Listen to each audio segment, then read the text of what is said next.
好，今天我们来聊一个大事儿，一场正在酝酿的风暴，主角呢就是贵金属。我们来看看这所谓的2025年贵金属大狂热到底是怎么回事儿。咱们先来看看这句话，伊隆马斯克，他可是世界上最大的工业白银消费者之一了。当他都说这可不妙的时候，你就知道这事儿肯定不简单了。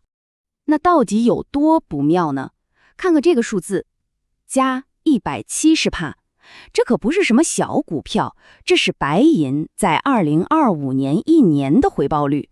而且你可别以为只有白银是这样，它可不是一个人在战斗。第一部分，我们先来看看这场金融高烧。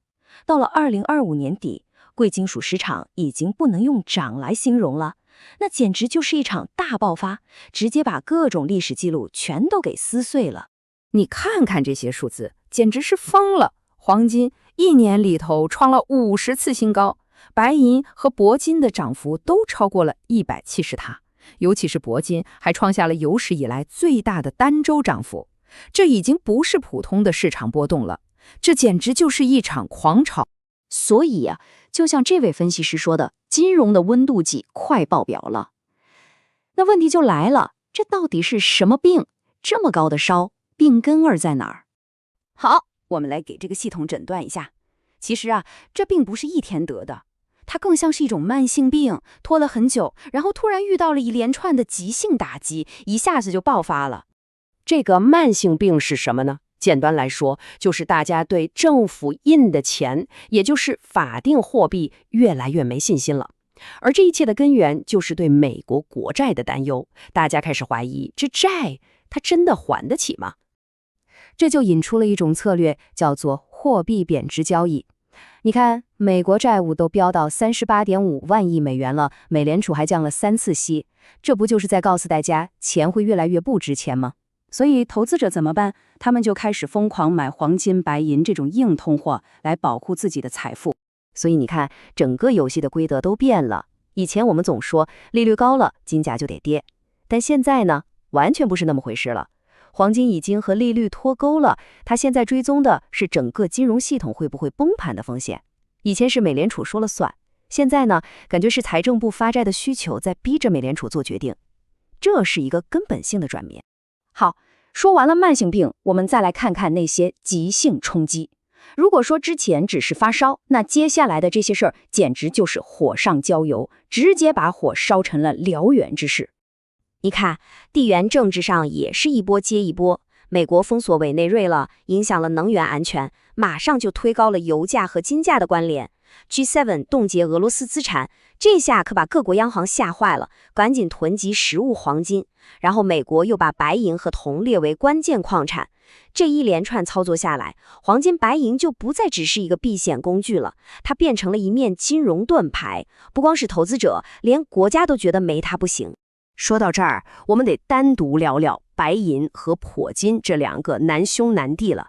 他们俩的故事特别有意思，因为他们各自都遇上了严重的供应危机，这才是真正火上浇油的地方。先说白银，你看它的工业需求简直太大了，超过2/3都用在了电子电器上，还有光伏，也就是太阳能板，还有电动车、AI， 这些全都是未来发展的方向，对白银的需求根本停不下来。有人甚至说白银就是光伏时代的石油。但问题来了，需求这么大，多挖点不就行了吗？不行，关键就在这儿。世界上差不多3/4的白银都不是专门开采的，而是挖铜、挖锌、挖黄金的时候顺便带出来的副产品。所以就算银价涨上天，矿主也没法说我们明天就多产1倍的银。这就导致了供应完全跟不上需求，形成了一个巨大的结构性缺口。铂金的故事就更简单粗暴了。全球最大的铂金生产国是南非，对吧？结果南非那边出了大问题，电力短缺，矿山老化，产量直接崩了，创了5年新低。这下市场就慌了，因为库存已经少得可怜，连5个月的需求都撑不住了。连续3年的严重短缺，你说市场能不恐慌吗？那么这一切对全球造成了什么样的连锁反应呢？这可不只是华尔街交易员们的事儿了。这场价格风暴在金融精英和普通老百姓之间划出了一道深深的鸿沟。对于能上车的人来说，这简直是一场狂欢。你看这些 ETF 的回报率，白银和铂金的都超过了140%。光是白银 ETF 这一个投资渠道，就买走了全世界每年白银产量的差不多1/5。你可以想象一下这个购买力有多么恐怖。但是另一边呢，投资者在开香槟庆祝，普通消费者却被吓跑了。金价、银价这么高，谁还买得起金项链、金手镯啊？所以全球的珠宝消费量直接暴跌了19%，创了历史新低。这就是所谓的价格恐高症。这种冰火两重天的局面还引发了多米诺骨牌效应，像欧洲、日本这些制造业大国就惨了，他们需要进口大量的贵金属作为工业原料，现在价格涨了，进口成本就飙升，同时他们的货币又在贬值，这一来一回啊，简直就是要命，直接把他们的制造业和货币拖进了一个死亡螺旋。好，金融系统已经烧到这个地步了，那下一步呢？我们还能退烧吗？还是会烧得更厉害？我们来看看专家们是怎么预测的。你看，几家大投行的预测可以说是相当大胆了。摩根大通、美国银行都看到了$5000以上的黄金，他们的核心逻辑基本一致，就是导致2025年这场大涨的那些因素，比如债务危机、货币贬值、能源转型等等，在2026年不仅不会消失，反而会变得更严重。所以，看涨的人认为，这根本不是什么泡沫，这是一个新时代的开始。黄金正在重新锚定它的价值，而锚定的对象就是那些不断贬值的政府货币。摩根大通喊出$5055，就是基于这个逻辑。当然了，有唱多的就有唱衰的，另一派观点就没那么乐观了。他们觉得这简直就是个教科书级别的泡沫，是暴风雨来临前最后的狂欢。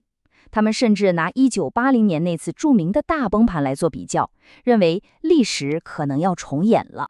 所以你看，2025年的这场狂热，它真的不只是一次普通的市场波动，它更像是一个强烈的信号，告诉我们，我们过去几十年所熟悉的货币游戏，它的规则可能真的要被改写了。